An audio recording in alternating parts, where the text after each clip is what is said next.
السلام علیکم دوستو۔ اسلام آباد میں آج ایک اور تاریخی ہنگامہ خیز دن رہا۔ ہنگامہ تو بہرحال کچھ پشاور میں، کراچی میں، لاہور میں بھی دیکھنے میں آیا، جہاں پہ پی ٹی آئی نے احتجاج کی کال دے رکھی تھی، لوگ باہر بھی آئے، اور پنجاب میں خاص طور پہ پولیس نے وہی حسب معمول بڑے طاقت کا استعمال کرتے ہوئے مظاہرین کو، جو حالانکہ پرامن احتجاج تھا، ان کو روکنے کی کوشش بھی کی، گاڑیاں بھی توڑی، جس طرح کہ ہم نے دیکھا تھا 9 مئی کے بعد بھی ہوا تھا، جو عمران خان کے کچھ اس سے پہلے بھی جلسے تھے جن میں شرکت کے لیے، احتجاجی ریلیز کے لیے لوگ آئے، جب گاڑیاں توڑی گئیں گزشتہ سال، خود پولیس نے یہ کام کیا، اور بڑی تعداد میں لوگ آئے مختلف جگہوں پہ، لیکن ظاہر ہے جس قسم کے حالات پیدا ہوئے ہیں، جس طرح ابھی بھی کوٹ لکھپت جیل میں کئی ہزار لوگ بند ہیں، اس میں پولیس کی چیرہ دستی بھی شامل ہے، زبردستی انہوں نے کئی لوگوں کے نام کے خلاف ایف آئی آر کاٹی، اور وہ ابھی تک جیل میں موجود ہیں۔ ان کے ساتھ ساتھ پی ٹی آئی کی قیادت بھی اس میں ہے، کئی سرکردہ قیادت، اب نام تو بہت سارے ہیں، لیکن بہرحال یہ ایک خوف پھیلا ہوا ہے، اور یہی ایک پیغام ہے نئی حکومت کی طرف سے بھی۔ اور جب انتخابات ہو گئے، عوام نے 8 فروری کو عوام کی اکثریت نے اپنا ایک فیصلہ سنا دیا، اس کے بعد پھر جو فارم 47 کی کہانی آ گئی کہ کس طرح فارم نمبر 45 کو نیگیٹ کر کے اس کی جگہ 47 فارم کو ویب سائٹ پہ الیکشن کمیشن نے چڑھایا، اور اس کی بنیاد پہ جلد از جلد نوٹیفیکیشن بھی کر دیے ان کے مطابق کامیاب امیدواروں کے، تاکہ معاملات اگر چیلنج بھی ہو تو وہ پھر الیکشن ٹرائبونل میں چلے جائیں، جہاں پہ کیسز 3-4 سال تک چلتے رہتے ہیں۔ اب یہ تو ہو گیا الیکشن میں دھاندلی کا، آج کے احتجاج کا، اور احتجاج اس لیے بھی تھا کہ جو ریزرو مخصوص نشستیں تھیں وہ بھی تقسیم کر دی گئیں پارلیمنٹ میں موجود جو 2 روایتی بڑی سیاسی جماعتیں ہیں اور ان کے ساتھ ساتھ ان کے اتحادیوں میں، تو بنیادی طور پہ ہاؤس کو مکمل کرنا تھا، لیکن وزیر اعظم کا انتخاب ایک ادھورے ایوان کے ساتھ ہوا۔ جو صدر کا انتخاب ہے وہ بہرحال اس کے لیے انہوں نے اپنا ایوان کو مکمل کر لیا تھا، یعنی چونکہ تمام نشستوں کی بندر بانٹ ہو گئی تھی۔ اب اس کی وجہ سے آج آصف علی زرداری پاکستان کے 14ویں صدر بن گئے۔ اس سے پہلے وہ 2008 سے 2013 تک صدر رہے، اور اب آئندہ 5 سال تک وہ پارٹی کے شریک چیئرمین کے طور پر اپنی پارٹی کی رہنمائی بھی کریں گے، اور اس کے ساتھ ساتھ جو ان کا اپنا کاروبار رہا ہے، دنیا بھر میں کاروبار ہے، اس کو بھی ظاہر ہے وہ پروموٹ کریں گے۔ اس سے ایک اور بات بھی ظاہر ہوتی ہے، جو آصف علی زرداری صاحب دوبارہ صدر بنے ہیں، کہ ان کی پارٹی میں کوئی ایسا اور شخص نہیں ہے، کوئی ایسا کوئی بزرگ نہیں تھا جس کو یہ صدارت کے قابل سمجھتے، یعنی اتنی پرانی جماعت ہے۔ ذوالفقار علی بھٹو نے جس کی 5 دہائیاں پہلے بنیاد رکھی، اور 50 سال سے زائد عرصہ گزرنے کے باوجود بھی کسی زرداری نے یا کسی بھٹو نے ہی صدر یا پھر وزیر اعظم بنا ہے۔ آپ کو معلوم ہے انشاءاللہ بلاول زرداری کو تیار کیا گیا، وزیر خارجہ تو وہ بن گئے تھے، اگلی ان کی منزل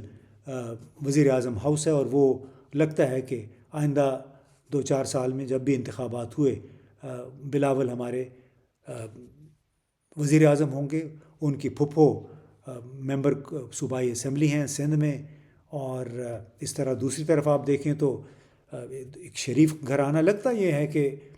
پاکستان اس وقت ایک طرف ہماری اسٹیبلشمنٹ جو کہ ایک مستقل کردار ہے، اس کے ساتھ ساتھ شریف اور زرداری، یہ 2-3 کیریکٹرز ہیں، اب مستقل ہو گئے ہیں پاکستان کے سیاست میں، اور پورا پاکستان ان کی ایک کالونی ہو کے رہ گیا ہے۔ یعنی آپ جس طرف بھی نظر دوڑائیں تو آپ کو آصف علی زرداری، بھٹو، شہباز شریف، نواز شریف، مریم نواز، انہی کے چہرے نظر آئیں گے، انہی کے قصیدے پڑھے جا رہے ہیں، اور یہی فیصلہ سازی میں بھی پیش رہے ہیں۔ اور خاص طور پہ گزشتہ 2 برسوں کے دوران تو ان 2 گھرانوں نے جی ایچ کیو کے ساتھ مل کے ملک کی اور جمہوریت کی بڑی خدمت کی ہے، آپ کو یہ معلوم ہے، اور وہ خدمت کرتے کرتے انہوں نے بھی بھرپور کوشش کی کہ عمران خان جیل میں رہے، پی ٹی آئی کو دیوار کے ساتھ لگائے رکھیں، اس کے ٹکڑے ٹکڑے کریں۔ انتخابات میں تو ٹکڑے ٹکڑے نہیں ہو سکے، بلکہ ایک پڑھے لکھے جوان، نسبتاً جوان لوگوں کی، وکیلوں کی بہت بڑی کھیپ ہے جو کہ صوبائی اور قومی اسمبلیوں میں پہنچی، اور جس کی مدد سے پی ٹی آئی اپنا خود کو اب اکٹھا کرنے کی کوشش کرے گی۔ کوشش دوسری طرف سے البتہ ضرور ہے کہ اس پارٹی کو پاش پاش کر دیا جائے۔ بعض اوقات یہ بھی ذہن میں آتا ہے کہ جس طرح اسرائیل کے وزیر اعظم نیتن یاہو نے حماس کو مکمل طور پہ برباد کرنے، مکمل طور پہ ختم کرنے کا تہیہ کیا ہوا ہے، کچھ ایسا ہی تہیہ یہاں پہ بھی کیا گیا ہے کہ پی ٹی آئی کو دوبارہ برسر اقتدار نہیں آنا ہے، اس کو ایک پارٹی کے طور پہ اکٹھے نہیں ہونے دینا۔ اور جو کوئرشن یعنی طاقت کا استعمال کا جو میسج ہے، مجھے بھی کسی نے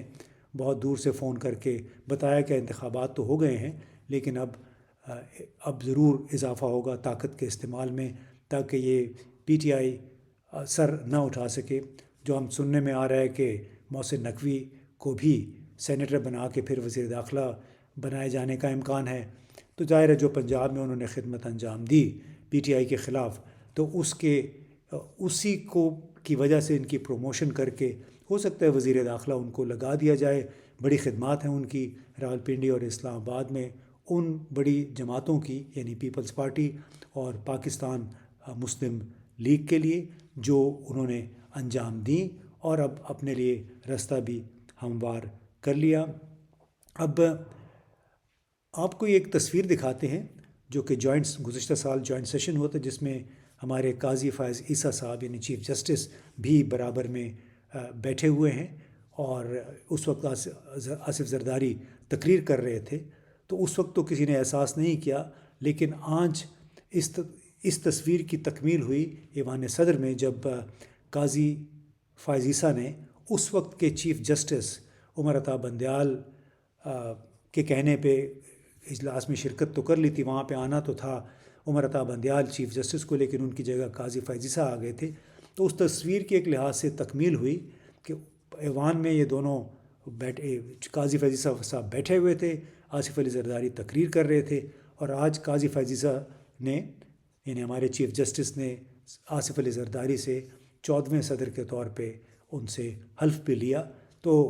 بڑی ایک محظوظ کن یہ تصویر ہے، اور یہ لگتا ہے کہ کس طرح شاید ایک اسکرپٹ تھا جس کے مطابق عمل کرتے ہوئے آج ہمیں یہ مناظر دیکھنے کو ملے۔ یعنی آپ نے یہ بھی دیکھا ہوگا، ایک تقریر آپ نے آصف علی زرداری کی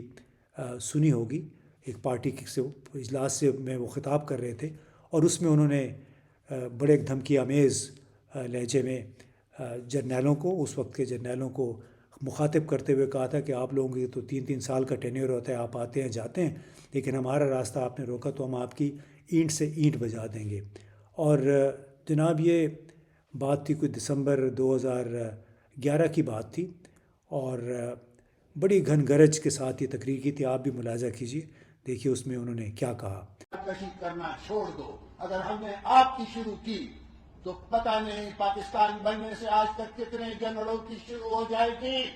میں نہیں چاہتا کہ انسٹیٹیوشن ہمارے کمزور ہوں، اس لیے کہ ہمیں پتہ ہے کتنے کورٹوں میں کیس چل رہے ہیں اور کتنے چلنے والے ہیں، جس میں آپ کے بیٹی بھائی وہ اکیوزڈ ہیں۔ ان کی لسٹ لے کے جس طرح ہم نے پریس کانفرنس کی تو آپ کی اینٹ سے اینٹ بڑھ جائے گی، اور میں اس وقت جس میں پوری دنیا میں جب آپ کمزور ہو رہے ہو تو ہم آپ کے شانہ بشانہ کھڑے رہنا چاہتے ہیں۔ ہمیں پتہ ہے ملک کیا ہے، ہمیں پتہ ہے ملک کی قیمت کیا ہوتی ہے، ہم سمجھتے ہیں کہ یہ دھرتی کیا ہے، ہم سمجھتے ہیں کہ ہم نے قربانیاں دی ہیں اور یہ ہماری آرمی ہے، یہ ہمارا انسٹیٹیوشن ہے۔ آپ کے 3 سال رہنا ہے، اس کے بعد آپ نے چلے جانا ہے۔ تو جناب یہ تو تقریر تھی آصف علی زرداری، اور اس کے 2 دن بعد ہی حالات کچھ ایسے پیدا ہوئے کہ خاموشی سے صدر پاکستان آصف علی زرداری دبئی پہنچ گئے، بڑے خفیہ انداز میں۔ اس کی وجہ سے بڑی چیمیں گوئیاں ہوئیں کہ شاید انہوں نے فوج کو ناراض کر دیا تھا، اور اس وقت مجھے بھی بھارتی ٹی وی چینلز کی طرف سے فون آتے رہے کہ آپ کے صدر کیوں چلے گئے ہیں۔ بعد میں میرا خیال ہے کچھ لوگ تو درمیان میں انہوں نے بیچ بچاؤ کرایا، اور